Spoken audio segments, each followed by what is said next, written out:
आज राष्ट्रवादी काँग्रेस पक्ष शरदचंद्र पवार पक्षातर्फे आणि अपक्ष असे 2 उमेदवारी अर्ज मी प्रभाग क्रमांक 11 साठी नगरसेवक पदासाठी भरलेले आहेत। अंबाजोगाई शहरामध्ये आम्ही खासदार बजरंग बाप्पा सोनवणे यांच्या मार्गदर्शनाखाली जिल्हाध्यक्ष राजेंद्रजी मस्के यांच्या सूचनेनुसार आमदार पृथ्वीराजजी साठे यांच्या मार्गदर्शनाने डॉक्टर नरेंद्रजी काळे आणि अमर भैया देशमुख यांच्या तारेखाली उस्मानी साहेब आणि आमच्या पक्षाचे सर्व सन्माननीय सदस्य आम्ही सगळे राजकिशोरजी पापा मोदी यांच्या सोबत त्यांच्या विजननुसार या शहराच्या विकासासाठी शहर विकास आघाडी म्हणून आम्ही या नगर परिषदेच्या निवडणुकीमध्ये आमच्या पक्षातर्फे आम्ही सामोरं जाणार आहोत।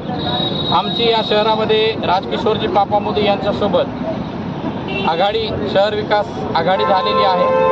2 वार्ड जसे की प्रभाग क्रमांक 11 आणि प्रभाग क्रमांक 3 मध्ये मैत्रीपूर्ण लढतीच्या शक्यता जास्त आहेत। यावरही काही तोडगा जर भविष्यामध्ये निघाला तर आम्ही ते करण्याचा प्रयत्न करू आणि या शहराला धर्मनिरपेक्ष शांततापूर्ण शैक्षणिक वातावरण असलेला आणि उद्योगधंद्याच्या बाबतीमध्ये पुढे घेऊन जाण्याचा आणि नागरिकांच्या सुरक्षेला कुठेही धोका निर्माण होऊ नये यासाठी प्रयत्न आम्ही या शहराच्या दृष्टीने करणार आहोत। माझ्या प्रभागाचा मागासलेपण हा मागील 35 वर्षाचा बॅकलॉग भरून काढण्याचा उद्देश घेऊन मी माझ्या प्रभागाच्या नागरिकांसोबत चर्चा करून त्यांच्या आशीर्वादाने मी आज हा माझा उमेदवारी अर्ज भरलेला आहे। प्रभाग क्रमांक 11 हा मागासलेला भाग असून त्या ठिकाणी माझे चर्मकार रविदास समाजचे बांधव, माझे जे बौद्ध बांधव आहेत, माझे गवळी समाज बांधव आहेत, माझे मुस्लिम बांधव आहेत, 18 पगड जाती आणि विशेष करून गरिबी रेषेच्या खाली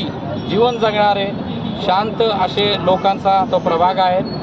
अशिक्षित लोक जास्त आहेत, त्यांच्या शिक्षेसाठी त्यांच्या प्रगती आणि उन्नतीसाठी मी प्रभागाचं विजन घेऊन एक वकील म्हणून आणि एक जाणकार म्हणून या प्रभागामधून मी निवडणूक लढवत आहे आणि माझ्या प्रभागातील सर्व नागरिकांना आवाहन करतो की माझ्या या विजनमध्ये या प्रभागाच्या आपल्या विजनमध्ये आपण सगळ्यांनी सहभाग नोंदवावा अशी अपेक्षा करून मी आज उमेदवारी अर्ज त्यांच्या आशीर्वादाने भरलेला आहे। धन्यवाद।